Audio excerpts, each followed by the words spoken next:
So just really quickly before I begin, I want to share what an honor and what a privilege it is to be able to give this Devar Torah in front of my rabbi and in front of my father. It means a lot. V'ele toldot Yitzchak. This is the story of Isaac, son of Abraham. Abraham begot Isaac. Isaac was 40 years old when he took as his wife Rebekah, daughter of Bethuel the Aramean of Padan Aram, the sister of Laban the Aramean. Isaac pleaded with God on behalf of his wife because she was infertile, and God responded to his plea, and his wife Rebekah conceived. But the children struggled in her womb, and she said, Im Cain, lama ze anochi? If so, why do I exist? So she went to inquire of God, and God answered her, 2 nations are in your womb, 2 separate peoples shall issue from your body. 1 people shall be mightier than the other, and the older shall serve the younger. Conflict is stewing within the womb of the matriarch. She knows this struggle intimately. She can feel it in her body, and she has not told her husband. She can't. Because he's been expecting, he's been waiting, he's been pleading with God for the perfect child, and finally, she is pregnant, and with twins. No, this struggle will be her issue. This struggle will be her legacy. It has to be. After all, he never saw things the way that she did. He could never understand. So, with 2 children nearing term, she is lonely, consumed by her thoughts. How could this be, she asks. What does this mean? Why is it so? God, the burden is too heavy for any one person to bear by themselves. And from the depths of her being, Rebekah asks aloud, expecting an answer from above. Im Cain, lama ze anochi? If so, why do I exist? Confounded by her own act of creation, she communes with her Creator, conferring her grief and anxiety to the only one who might comprehend it. Only God could understand this most human question. Im Cain, lama ze anochi? If so, why do I exist? And God does answer her with a certain pragmatism, one that validates that unnerving feeling in her gut, that verifies what she already knew, as if to say, yes, this is so. Yes, conflict will come. Shouldn't it be a blessing to know what the future holds? Isn't it a blessing to know that you are right? Is it a blessing to know that hardship is on the horizon? What does it mean to know beyond a shadow of a doubt that your own family will become separated? God, it must be a blessing, and it has to be. After all, only a few verses later, God will tell Isaac, all the nations of the earth shall bless themselves by your offspring. Everyone will be blessed through his children, through the ones who struggle with each other, through the ones who have stewed in conflict. Only Isaac doesn't know about this struggle. She never tells him. And Rebekah doesn't know about this blessing. He never tells her. God, what a privilege it is to know.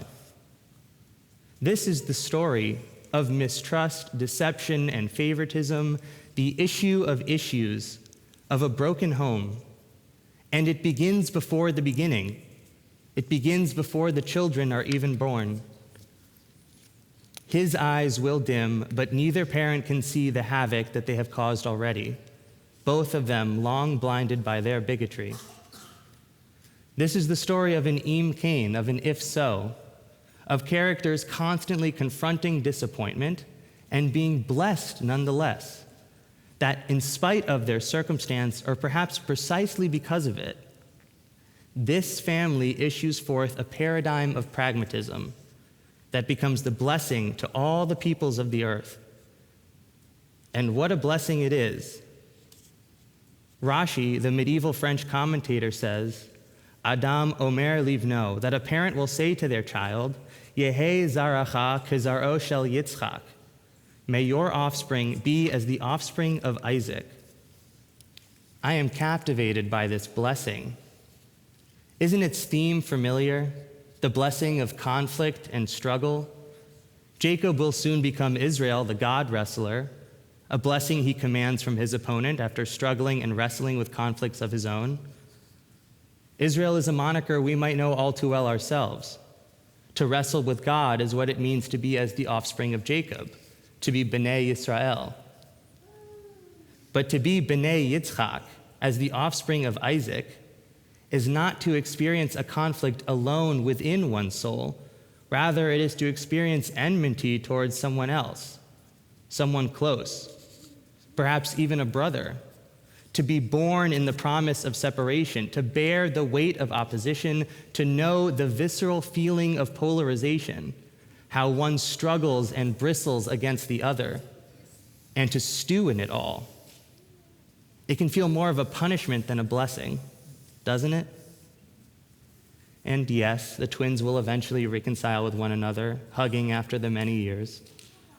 But right now, even after the birth, the pangs are too intense. Right now, no one can envision that future. Right now, everyone is to blame. And right in that moment, we are told of the blessing that the parents of all people will graciously bestow upon their beloved children. It's the only one they can really offer. The promise of the practical, of what is so. This is the blessing for the children of Isaac, the promise of a baffling and extraordinary experience of existence.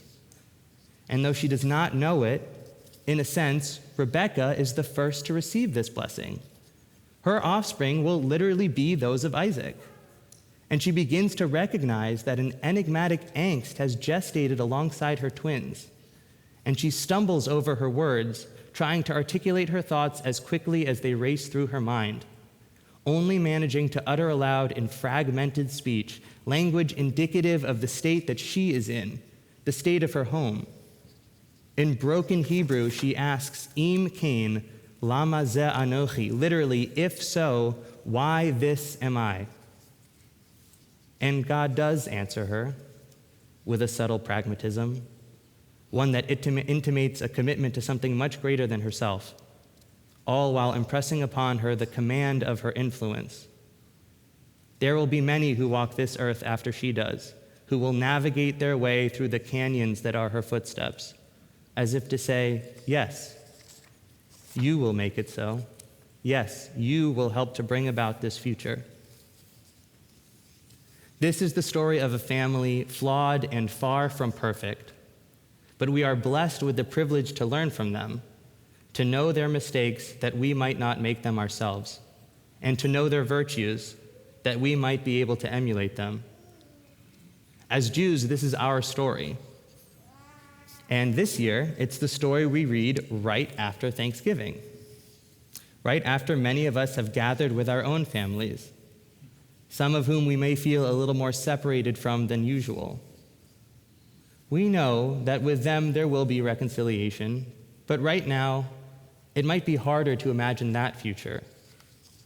So right now, in our own moment, may we merit the promise that God made to Isaac, marveling, like Rebekah, at the extraordinary experience of existence, knowing or trusting all the while that what is a blessing.